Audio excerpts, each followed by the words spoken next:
नमस्कार, आप देख रहे हैं हल्ला बोल टीवी और मैं हूं आपके साथ सुरभि। समूह हॉस्टल मामले को लेकर इस वक्त बड़ी खबर आ रही है। समूह हॉस्टल कांड को लेकर सीबीआई की टीम ने छात्रा की भाई को बुलाया, लेकिन जब उसको वो लेटर मिल गया जिसमें साफ लिखा था कि पहले बेटी से हाथ धोए, अब बेटा से भी 2 दिन में हाथ धो बैठोगे। इसके बाद भाई ने जाने से वहां मना कर दिया। तब सीबीआई की टीम खुद जहानाबाद के पतिया गांव पहुंची और भाई को खुद अपने साथ पटना लेकर रवाना हो गई है। इसके बारे में और विस्तार से बताएंगे हल्ला बोल टीवी के संपादक दीपक शर्मा। देखिए, शंभू गर्ल्स हॉस्टल कांड में सीबीआई की जांच तेज हो गई है। सीबीआई के ज्वाइंट डायरेक्टर समेत 18 पुलिस ऑफिसर, सीबीआई के ऑफिसर, पूरी टीम पहुंची थी रविवार को जहानाबाद के पतियामा गांव। और आज सीबीआई ने उस दिन तो जो छानबीन की रविवार को की, आज सीबीआई की टीम ने छात्रा के भाई को पटना बुलाया।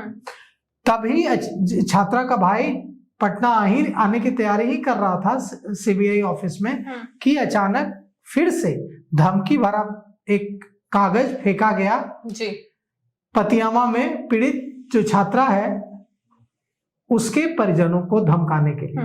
उसमें लिखा हुआ था कि तुम्हारी बेटी तो गई, 2 दिन में तुम्हारे बेटे को भी मार डालेंगे। इसके बाद परिवार दहशत में आ गया और कहा कि अकेले भेजना, जिसको मारने की धमकी दी जा रही है उसको अकेले भेजना कहीं से उचित नहीं है। जी बिल्कुल।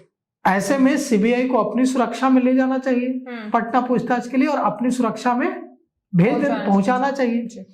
इसके बाद इस बात की जानकारी सीबीआई को दी गई कि ऐसे ऐसे धमकी मिल रही है। पहले भी एक बार कागज फेंका गया किचन में कि मार देंगे पूरे परिवार को, ज्यादा तेज मत बनो।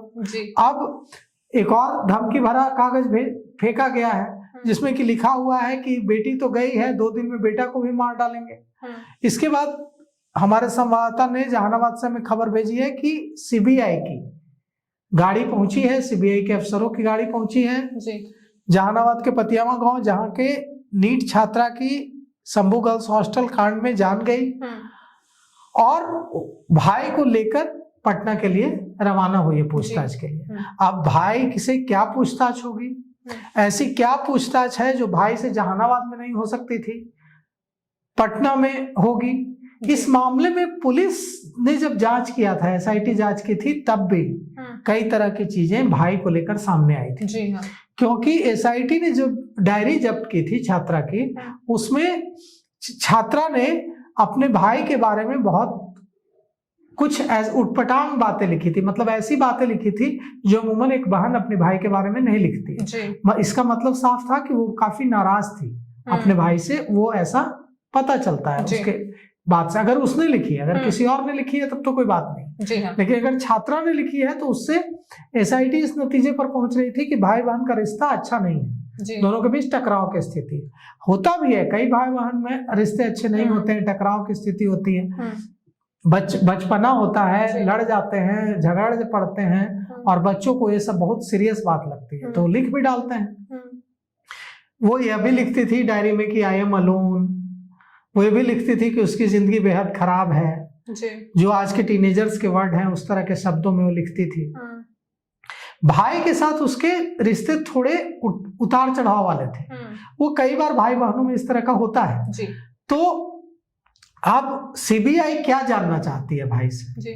क्या सीबीआई ये जानना चाहती है कि क्यों झगड़ा रहता था, या छात्रा के बारे में? कई बार क्या होता है, देखिए, कई बार माता पिता को भी उतनी जानकारी नहीं होती है जितनी जानकारी सिबलिंग को होती है। कल सिबलिंग को यानी भाई बहन को जितनी जानकारी होती है उतनी जानकारी माता पिता को भी नहीं होती, क्योंकि वो हम उम्र होते हैं तो कई बार अपनी बातें एक दूसरे से शेयर करते हैं। तो हो सकता है सीबीआई को यही लग रहा हो कि छात्रा का भाई ज्यादा बता पाएगा कि उसके दिमाग में क्या चल रहा था और क्या उसे कोई ब्लैकमेल कर रहा था, क्या कोई उसे परेशान कर रहा था, क्या उसने कभी कोई इस तरह की बात शेयर की, और अगर दोनों के बीच नाराजगी जैसा कुछ था तो उसकी वजह क्या थी, कौन सी ऐसी बात थी जो भाई की बहन को पसंद नहीं थी, बहन की भाई को पसंद नहीं थी। इससे सीबीआई को इस केस को सॉल्व करने में मदद मिलेगी।